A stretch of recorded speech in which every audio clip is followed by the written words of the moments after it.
श्री शिवाय नमस्तुभ्यं भक्तो हर हर महादेव। जैसे कि आपको पता ही है कि 24 जुलाई को अधिक मास का श्रावण सोमवार है और ये जो श्रावण सोमवार है ये तीसरा है और वो भी अधिक मास के श्रावण सोमवार है। तो आपको 2 बत्ती का दीपक जलाना है। जो भी आपका दुख होगा वो समाप्त होगा, पैसे की कमी होगी दूर होगी और जो आपका भाग्य खराब चल रहा होगा वो भी दूर होगा। तो चलिए हम सभी लोग इस उपाय को जानते हैं। सारी समस्या का ये एक उपाय होने वाला है, तो आइए हम सभी लोग उपाय को जानते हैं। ठीक है, ये उपाय मैं आपको पूज्य पंडित प्रदीप जी मिश्रा जी की शिव महापुराण कथा से ही बता रहा हूँ। तो आइए हम सभी लोग उपाय को जानते हैं। ठीक है, इस वीडियो में मैं आपको टोटल 4 उपाय बताऊंगा। चारों उपाय आपके ही लिए होने वाले हैं। ठीक है, जो सोमवार के दिन होते हैं और आपको करना चाहिए। ठीक है, पहला उपाय होने वाला है कर्ज मुक्ति के लिए। ठीक है, अगर आपके ऊपर कोई कर्ज है जो समाप्त ही नहीं हो रहा, करोड़ों का कर्जा है, गुरु जी ने कहा है करोड़ों का भी कर्जा है, तो इस उपाय को कर कर देखना।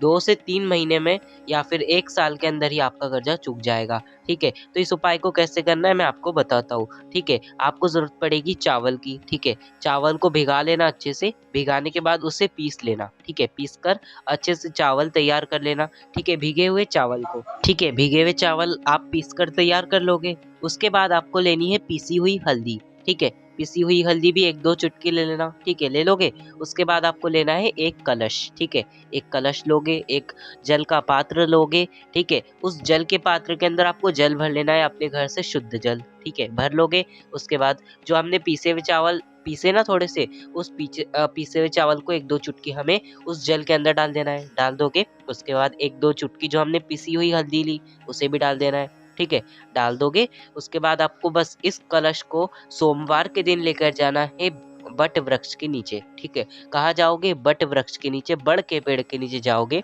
वहां जाने के बाद जो बड़ की आप जड़ देखोगे, उस जड़ के अंदर बटकेश्वर महादेव जी का नाम लेकर उस जल को समर्पित करना है। किसका नाम लेकर?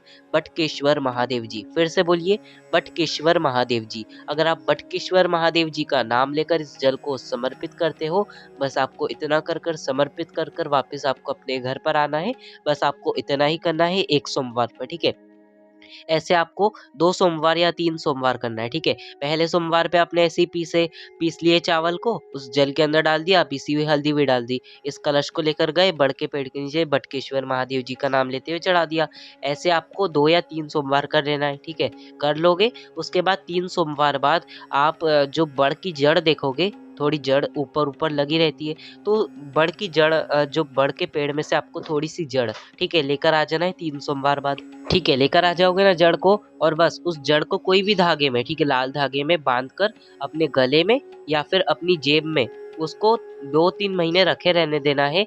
कहीं से भी बटकेश्वर महादेव आपका कर्जा अवश्य चुका ही देते हैं। इस उपाय को आप अवश्य करें कर्ज मुक्ति के लिए, बहुत ही अच्छा उपाय है। सोमवार की सोमवार आप अवश्य करिए। तो ये था कर्ज मुक्ति का उपाय। अब जानते हैं हम सभी लोग दूसरा उपाय दुख के लिए। ठीक है, अगर आपका कोई दुख है जो समाप्त ही नहीं हो रहा, दुख बढ़ता है कम होता है, बढ़ता है कम होता है, अगर दुख समाप्ति नहीं हो रहा, चाहे वो किसी का भी दुख हो, चाहे कोई भी कारण से आपका जीवन में दुख आ रहा हो, ठीक है, उस दुख को समाप्त करने के लिए ये उपाय है। इस उपाय को कैसे करोगे? आपको जरूरत पड़ेगी एक, आपको आज थोड़ी आवाज मेरी अलग आ रही होगी पर सुन लेना। ठीक है, तो आपको जरूरत पड़ेगी आटे के दिए की या फिर मिट्टी के दिए की। ठीक है, मिट्टी का दिया लोगे तो इस बात का ध्यान रखना कि इस दिए में कभी तेल ना डाला हो। ठीक है, आप स्क्रीन पर जो दिया देख पा रहे हो वो तो तेल का है, पर आपको तेल का नहीं लेना है। ठीक है, मेरे को घी वाली फोटो नहीं मिली इसलिए मैंने तेल की फोटो आपको दिखा रहा हूँ। ठीक है, तो ठीक है, आवाज पर मत जाना, मेरा आज थोड़ा गला खराब है।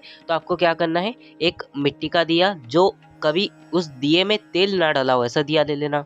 अगर नहीं है तो आटे का दिया बना सकते हो। ठीक है, दिया ले लोगे, उस दिए के अंदर अपने घर से घी भर लेना, देसी गाय का भर लोगे। उस दिए के अंदर हमें 2 बाती रखना है, चाहे लंबी रख लो चाहे गोल रख लो, वैसे लंबी रख लेना, पर किसका स्मरण कर कर? शिव शक्ति, भगवान शिव और माता पार्वती यानी कि शक्ति, शिव शक्ति का स्मरण कर कर उस दिए के अंदर 2 बाती रख देना। रख दोगे, इस दिए को सॉरी उस दिए के अंदर आपको एक चावल का भी दाना डालना है। ठीक है, एक चावल का दाना भी उस दिए के अंदर डाल देना। और इस दिए को हमें लेकर जाना है बड़ के पेड़ के नीचे कह रहा था, वो बड़ का पेड़ का मैंने उपाय बताया ना, तो मेरे को बड़ का पेड़ का याद रह गया, पर बड़ के पेड़ की नहीं, हमें जाना है बेल पत्र के वृक्ष के नीचे। कहाँ जाना है? बेल पत्र के वृक्ष के नीचे, बड़ के पेड़ के नीचे मत चल जाना, वो गलती से बोल दिया, पर हमें जाना है बेल पत्र के वृक्ष के नीचे। कब जाओगे? शाम के समय, ठीक है। जाओगे ना प्रदोष काल में, जाना बेल पत्र के वृक्ष के नीचे। जाने के बाद शिव शक्ति का नाम लेकर, जो भी आपका दुख है वही सब स्मरण कर कर शिव शक्ति का नाम लेकर उस दिए को जला देना है। आपकी मनोकामना कहते हुए, जो भी दुख है वो सब कहते हुए जला देना है। मात्र गुरु जी ने कहा है 3 से 4 सोमवार लगातार इस उपाय को करते रहिए। जो भी आपका दुख होगा वो कटना शुरू हो जाएगा और आप सुख की ओर बढ़ेंगे, ठीक है। तो ये कौन सा हो गया? दूसरा उपाय आपके दुख के लिए, ठीक है। अब जानेंगे हम सभी लोग तीसरा उपाय लक्ष्मी वृद्धि के लिए। स्थायी लक्ष्मी आपको चाहिए तो इस उपाय को करना चाहिए, ठीक है। आपको स्क्रीन पर क्या दिख रहा है? गन्ने का रस, ठीक है।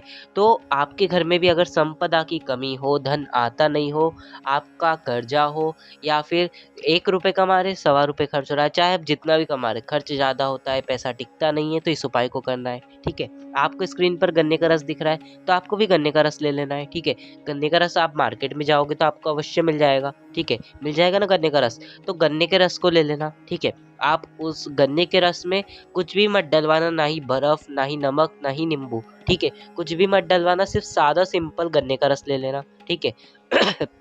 ले लोगे गन्ने का रस, उसके बाद इस गन्ने के रस को हमें लेकर जाना है शंकर जी के मंदिर में, ठीक है। शंकर जी के मंदिर में जाओगे, जाने के बाद आपका जो फेस होना चाहिए वो उत्तर दिशा की ओर होना चाहिए। कौन सी? उत्तर दिशा की ओर, पीठ और दक्षिण दिशा की ओर, ठीक है। समझ आ गया ना? जो आपका मुख होना चाहिए वो उत्तर दिशा की ओर, और जो पीठ होनी चाहिए वो दक्षिण दिशा की ओर। ऐसे जाकर शंकर जी के सामने खड़े हो जाना। जो आप जल के पात्र के अंदर लेकर आए हो गन्ने का रस, उस गन्ने के रस को श्री शिवाय नमस्तुभ्यम कहते हुए, लक्ष्मी माता स्मरण करते हुए, शिव शक्ति का स्मरण करके आपको शिव जी की शिवलिंग पर वो गन्ने के रस को समर्पित कर देना है, ठीक है। समर्पित करते समय श्री शिवाय नमस्तुभ्यम मंत्र का आपको जाप करना है। बस आपको इतना ही कर कर आ जाना है। जो व्यक्ति गन्ने का रस शंकर भगवान की शिवलिंग पर समर्पित करता है उसके घर में स्थायी लक्ष्मी वास करती है, ठीक है।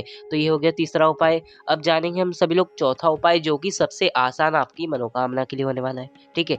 चारों उपाय बहुत ही अच्छे हैं, इसलिए मैंने कहा आप सुनकर जाना, ठीक है। तो चौथा उपाय होने वाला है आपकी मनोकामना के लिए। इस उपाय को आपको कैसे करना है? आप शंकर जी के मंदिर में सोमवार के दिन तो अवश्य जाओगे, ठीक है। कभी ना कभी तो आप पहुंचोगे शंकर जी के मंदिर में, कभी भी चले जाओ ना शंकर जी के मंदिर में, आपको नंदीश्वर भगवान तो अवश्य दिखेंगे, ठीक है। शंकर जी के शिवलिंग के सामने आप देखोगे तो नंदीश्वर भगवान बैठे रहते हैं। तो आपको उनके सीधे कान में, ठीक है, उनके सीधे कान में सुयशा जी का नाम लेना है। किसका नाम लेना है? सुयशा जी, जो नंदीश्वर भगवान की वाइफ है, यानी कि सुयशा जी, उनका नाम लेकर आपको अपनी आंखें बंद कर लेनी। सबसे पहले आंखें बंद कर लेना, और जो नंदीश्वर भगवान का उल्टा वाला कान है उसे बंद कर देना। सीधे वाले कान में सुयशा जी का नाम लेकर आपको अपनी मनोकामना कह देनी है नंदीश्वर भगवान से, और आखिरी में नंदीश्वर भगवान से कह देना कि ये मनोकामना मेरी शंकर भगवान तक अवश्य पहुंचाना और जल्दी से जल्दी पूर्ण कर देना।